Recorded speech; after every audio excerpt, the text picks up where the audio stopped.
যিনি প্রধান অতিথি হিসেবে উপস্থিত হয়েছেন, আপনারা সবাই তাকে চিনেন। দীর্ঘ 70 বছর আন্দোলন সংগ্রাম করার পরে যাকে আপনারা নিজের সশরীরে উপস্থিত হয়ে নিজের ভক্তি দিয়ে যাকে ঘিরে এই নারায়ণগঞ্জকে নিয়ে স্বপ্ন দেখেন, যাকে ঘিরে নারায়ণগঞ্জকে কিভাবে আধুনিক মডেল হিসেবে প্রতিষ্ঠিত করা যায়, নারায়ণগঞ্জকে একজন স্বনির্ভরশীল নারায়ণগঞ্জ প্রতিষ্ঠিত করে সারা বাংলাদেশের সকল জেলা থেকে আলাদা হিসেবে নারায়ণগঞ্জ মহানগরকে প্রতিষ্ঠিত করবেন, যাকে আপনারা ভোট দিয়ে সংসদে নিয়েছেন, যার পরিবার সবসময় এই নারায়ণগঞ্জবাসী নিয়ে স্বপ্ন দেখেন, নারায়ণগঞ্জবাসীকে নিয়ে ভাবেন।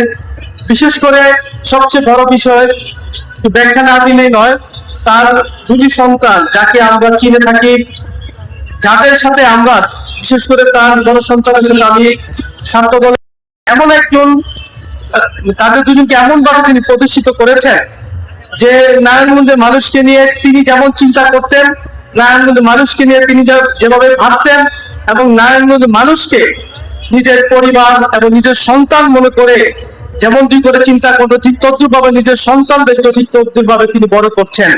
প্রিয় নেতৃবৃন্দ, আজকে এখানে যারা জাসাসের নেতৃবৃন্দ আছেন, আমি আপনাদেরকে বলবো এই নারায়ণগঞ্জের মানুষের জন্য অনেক কিছু করার আছে।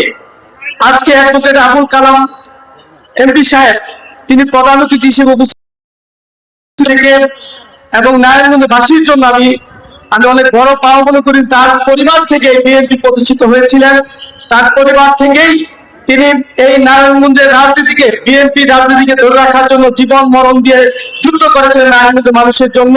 ঠিক তদ্রুপ আজকে তার বয়স হয়ে গেছে, তিনি যদি চলেও যান, কিন্তু তার যে অসম্পূর্ণ যে কাজগুলো আছে যাদের দিয়ে করাবেন, আমি বিশ্বাস করি আবুল কাউসার আশা এবং বাদল তিনি তার আদর্শ ধারণ করে সেই কাজটি করতে পারবেন। আপনারা দেখেন নারায়ণগঞ্জে অতীতে যারা নেতৃত্ব দিয়ে গেছেন, তারা তাদের সন্তানদেরকে নারায়ণগঞ্জে গডফাদার বানিয়েছেন, চাঁদাবাজ বানিয়েছেন, সন্ত্রাসী বানিয়েছিলেন।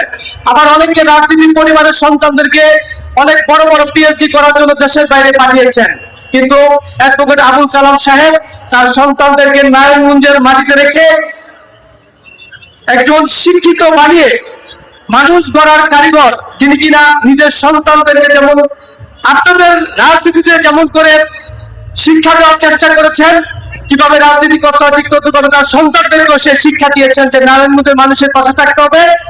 আমার বাবা, তোমার দাদা এবং আমি যেভাবে নারায়ণগঞ্জের মানুষের পাশে ছিলাম, তোমরা মানুষের পাশে থাকবা। সে অ্যাডভোকেট আবুল কালাম এমপি সাহেব আমাদের মাঝে উপস্থিত হয়েছেন, এই জন্য আমি তাদেরকে নারায়ণগঞ্জ জেলা যুবদলের পক্ষ থেকে এবং জাতীয় পক্ষ থেকে ধন্যবাদ জানাচ্ছি।